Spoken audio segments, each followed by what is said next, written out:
নমস্কার বন্ধুরা, আশা করি আপনারা সবাই খুব ভালো আছেন। আর আমি আজকে আপনাদের সঙ্গে শেয়ার করব চালের মিষ্টি। চাল দিয়ে যে এত সুন্দর একটা মিষ্টি বানানো যায় সেটা আপনারা না করলে কিন্তু বিশ্বাসই করতে পারবেন না। আর এই মিষ্টিটা বাড়ির যে কেউ খুব সহজে বানিয়েও নিতে পারবেন। ড্রিম রিলিশের পক্ষ থেকে আপনাদের সবাইকে জানাই সাদর আমন্ত্রণ।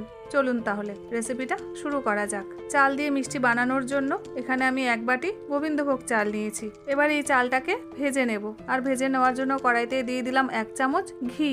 আর তারপরে ঘিটা গরম হয়ে গেলে এর মধ্যে চালগুলো দিয়ে ভেজে নেব।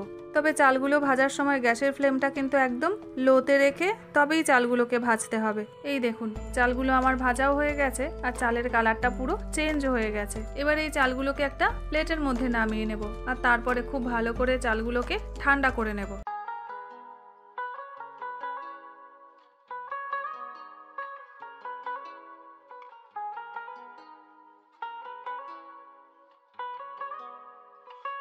এই যে দেখুন, চালগুলো কিন্তু খুব ভালোভাবে ঠান্ডা হয়ে গেছে। এবার এই সমস্ত চাল একটা মিক্সিং জারের মধ্যে নিয়ে এর মধ্যে দিয়ে দিচ্ছি কয়েকটা কাজু,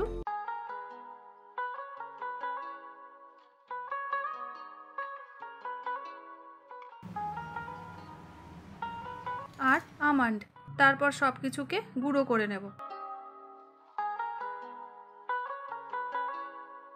এই যে চালগুলো সব গুঁড়ো হয়ে গেছে, তবে একদম মিহি গুঁড়ো কিন্তু হবে না, এরকম একটু দানা দানাই থাকবে। এবার গুঁড়ো করা চালগুলোকে একটা প্লেটের মধ্যে ঢেলে নেব।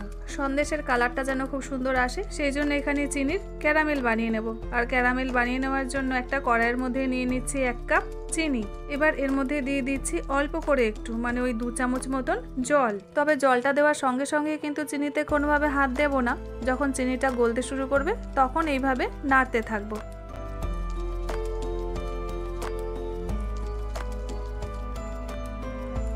আর এইভাবে নাড়তে নাড়তেই দেখুন কত সুন্দর একটা কালার চলে এসেছে। এর থেকে বেশি আর জাল দেব না, তাহলেই কিন্তু চিনিটা পুড়ে যাবে আর সন্দেশের মধ্যেও একটা পোড়া পোড়া গন্ধ চলে আসবে। এবারে এর মধ্যে দিয়ে দিচ্ছি দুধ। এখানে আমি 1 লিটার দুধ নিয়েছি, তবে 1 লিটার দুধ কিন্তু একবারেই পুরোটা দিয়ে দেব না, অল্প একটু দিয়ে এভাবে নাড়াচাড়া করে তারপর বাকি দুধটা দিয়ে দেব।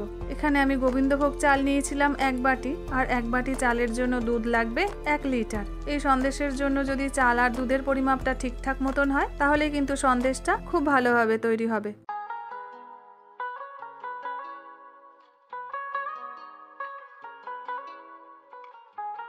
সবটা চালের গুঁড়ো দিয়ে এইভাবে দুধের সঙ্গে মেশাতে থাকবো। তবে এইভাবে মেশাতে কিন্তু একদমই বেশি সময় লাগবে না, 2 থেকে 3 মিনিটের মধ্যেই দেখবেন এইভাবে শুকনো হয়ে আসবে।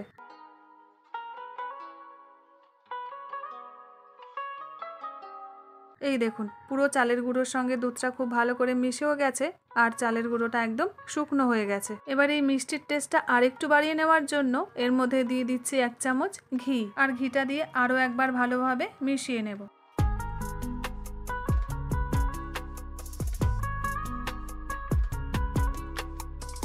আর এই মিষ্টিতে যদি আপনারা এলাচের গন্ধ পছন্দ করেন তাহলে অল্প করে একটু এলাচের গুঁড়ো দিয়ে দিতে পারেন। ব্যাস, মিষ্টিটা রেডি হয়ে গেছে। এবার আমি নামিয়ে নেব।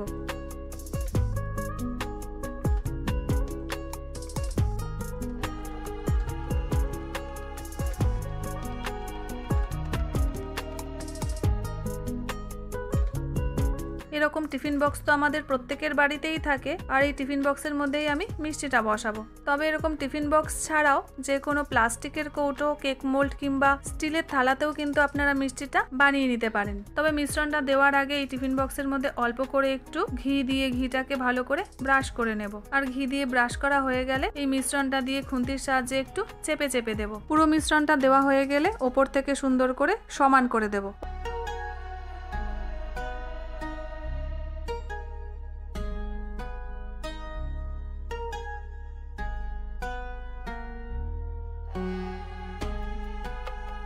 ওপরটাও সুন্দর করে সমান করা হয়ে গেল। এবারে টিফিন বক্সের ঢাকনাটা বন্ধ করে আধ ঘন্টার জন্য রেস্টিংয়ে রেখে দেব। তবে এটা কিন্তু ফ্রিজে রাখতে হবে না, ঘরে এমনি রুম টেম্পারেচারে রেখে দিলেই হবে। আর আধ ঘন্টা পর ঢাকাটা খুলে এবারে আমি নিয়ে নিচ্ছি একটা থালার মধ্যে।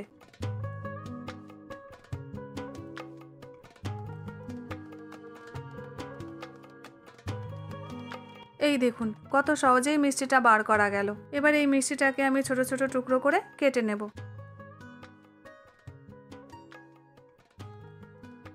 আমি এইভাবে কাটছি, তবে আপনাদের যেরকম খুশি সেরকম করে মিষ্টিটা কেটে নিতে পারেন।